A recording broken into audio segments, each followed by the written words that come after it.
Ikamata video ya mtsiku la lero tikhala titakupatsirani komanso kukuwuzani za yemwe adakhalapo second deputy wa public relations director amene ndi Isaac Mweba achita resign pa mpando wawo ku chipani cha Malawi Congress Party. Ngakhale kunena kuti chiganizo choyima pa ntchito ku chipani kaya ndi ofesi malo ena aliwonse amene munthu amagwirako ntchito zimapereka maganizo, koma nthawi zina chimathanso kungokhala chisankho cha munthuyo kunena kuti akufuna akapume. Ndipo nkhani yakusiya kwa Amwepa yemwe adakhalapo second deputy kumeneku pa mpando ona maubale osiyanasiyana ku chipaniku omwe ayima pa ntchito yawo zausa maganizo osiyanasiyana kuchokeranso kwa anthu osiyanasiyana. Ndipo ena akulingalira kuti mwina pali zinthu zina zimene zachitika ku chipaniku zimene sizidawasangalatse nkomwe, koma malo mwake aganiza zochoka mwamtendere. Koma malingana ndi enu ake iwowa afotokoza kunena kuti iwowa atsiya mpandowu popanda zifukwa zina zimene ena angaganizirepo, koma afotokoza kuti ndi chifukwa cha iwo mwini basi. Ndipo kalata imene yatuluka dzulo pa 27 January mchaka chimenechi cha 2026 yomwe iwo adalembera secretary general wa chipani idafotokoza kunena kuti akupereka uthenga wokuyima pa udindo wawo ngati second deputy director wa public relations ku chipanichi cha Malawi Congress Party. Ndipo adawonjezera kunena kuti chiganizo chimene achitachi chikufuna chithandizire kuchita focus mu zamalonda komanso ndi zinthu zina zimenewo akhale kuchita. Komano adayamikira support imene akhala akulandira ku chipaniku cha Malawi Congress Party ndi kunena kuti apitirize kuchitiranso ena. Ndipo atachitidwa interview Amwepa adafotokoza kunena kuti chiganizo chosiya chipanichi sichikugwirizana ndi kuluza kwawo pa masankho apa 16 September ngati phungu wa chigawo cha Chitipa North constituency pa mpando umene adaluza pa tiketi imeneyinso ya Malawi Congress Party. Amenewa Amwepa adachita join chipani cha MCP mchaka cha 2015 ndipo akhala akuyimira pa mpando onga omwewu masankho osiyanasiyana. Ndipo mchaka ichi cha 2025 adayimiranso iwowa, ndipo masankho a 2025 sadachite bwino pa masankhowa. Ndipo polankhulapo yemwe ndi deputy secretary general Gerald Kazembe afotokoza kuti Amwepa ndi munthu mmodzi mwa mamembala amene adali oyima njii ku chipaniku yemwe amapereka tanthauzo maka pa nkhani ya ndale. Komano chimeneyo afotokoza ndichona kuti Amwepa adali munthu wamkulu oyima njii osatekeseka, koma chimene akumufunira ndi mafuno abwino ndiponso amusowa ngati chipani. Ndipo chipani chizakhala chikukumbukirabe ntchito zawo ngakhale iwowa achita chiganizo chotuluka chipani ichi. So tikufotokoza kunena kuti Amwepa ayima pa udindo wawo mu chiganizo chochita okha osadenso kuyimisidwa.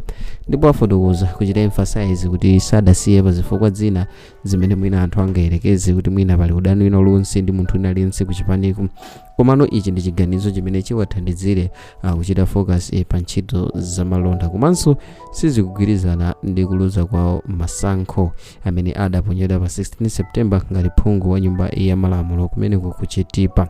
Ndipo ndikufuna kungugwirizana ndi ganizo limene Amwepa afotokoza kunena kuti nthawi zina ziganizo zina zimachitika for the will of yourself, kuti mwina ndi zimene iwe wakhumba kuti uzichite osatinso pa zifukwa zina zilizonse, komano umachita zinthuzo pa zisankho zina zimene waona kuti kumeneko uthano kuchita bwino pambali ponena kuti anthu ena timalingalira kuti kusiya chinthu kapena monga ntchito nthawi zambiri kumadza chifukwa mwina cha zovuta zina ngati kusemphana kwa anthu pamalo ogwirira ntchito ngakhale kuchipani ngakhale kumpingo ndi malo ena osiyanasiyana amene anthunso angakwanise kuchita resign. Koma nthawi zina chimatha kungokhala chisankho kuti mwina zinthuzo zidayimisa zinthu zako zingapo zina, komanso mwina ufuna uchite sacrifice time yako ku chinthu china chimene ukuchionanso kuti chikufunikirabe nthawi yako yambiri. So umatha kuchita chisankho chotuluka kapena kusiya chipani kapena mpingo kapena ntchito imene mwina imatenga nthawi yako yayitali, komano kuti uchite focus pansi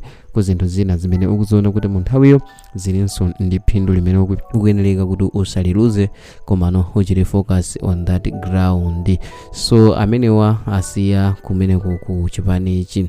So ndimafuna ndifotokozere kunena kuti of course kuganiza tingathe kuganiza komanso kulingalira momwe tingayesereremo kulingalira kuti mwina izi zingazi chifukwa chakuti komano ndimafuna ndichite emphasize moteromo kuti nthawi zina sizikhala zifukwa zina zimene mwina zingakhale zofuna kuchitidwa deep dugout not so, komano nthawi zina ndi wiru ya munthu kuti basi wangokonda kutero opandanso zifukwa zimene mwina anthu tingaganizire kuti munthu angapereke kuti iyayi ndinayamba nako ndi yakuti ndimasempha nako ndi yakuti, komano ndiziganizo zimene munthu angathe kuzichita ngati munthunso payekha. Komano anthu sangalephere kuchita lireti zinthu zimene mwina zingakhale zopangisa kuti munthu uyi achita chiganizo chosiya chipani cha MCP.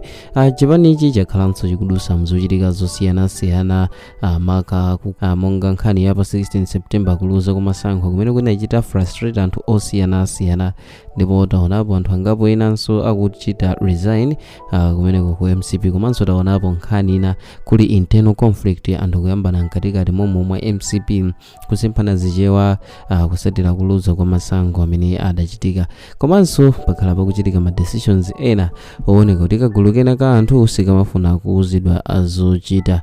Mwachisanzo mbuyo mu magavana okwana 42 adalemba kalata zopempha chipani chikuti chichitise convention kunena kuti malamulo a chipani salola kuti munthu apitirire kulamulira umene wagwa pa masankho general elections. Komano tidaonanso Jessica Bwera ndi kagulu kawo akuchitisa press briefing ya dzidzidzi imene adangochita declare kuti wagwirizana kuti Chakwera apitirirabe kulamula ngati president, pamene anthu enawo ankafunano kuti ino pakanthupo pasankhidwe munthu wina ndi kuti mwina chipani chichitenso chikopenso chidwi ngati kale, ponena kuti anthu amakhulupirira kuti chipanichi chidaluza masankho chifukwa chonena kuti amenewa Achakwera adachita maudani ndi anthu osiyanasiyana. So zidali zooneka kuti kudali kuvutirapo kuti iwowa akakhalenso ndi chidwi kwa anthu. Malo mwake anthu adaganiza kuti chipanichi kuti chikokerenso malalo yake chikuyeneka chisinthe, yemwe angakhalenso kulira wa chipanichi malo mwake asankhe munthu wina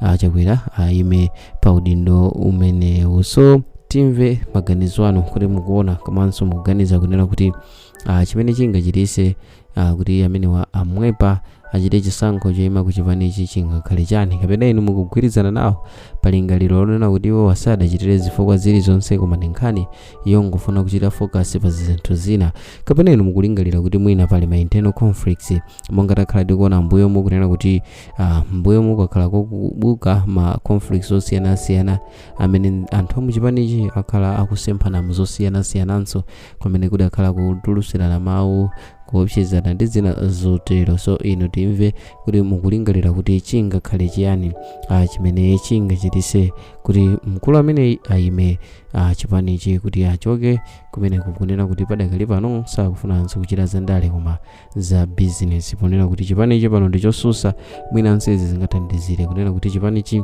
chikhale chikuluzabe attention yawo kwa anthu. Choncho timve maganizo through comment section za nkhani imene. So mu video mtsiku la lero mudali ndine wanu wa nthawi zonse Mike Thompson, ndipo ngati mwayikonda musaiwale kuchita like komanso subscribe kuti tithe kumakupatsirani ena mwa ma videos amene kale mukukonzerani pano pa Samba Vita YouTube channel. Bye.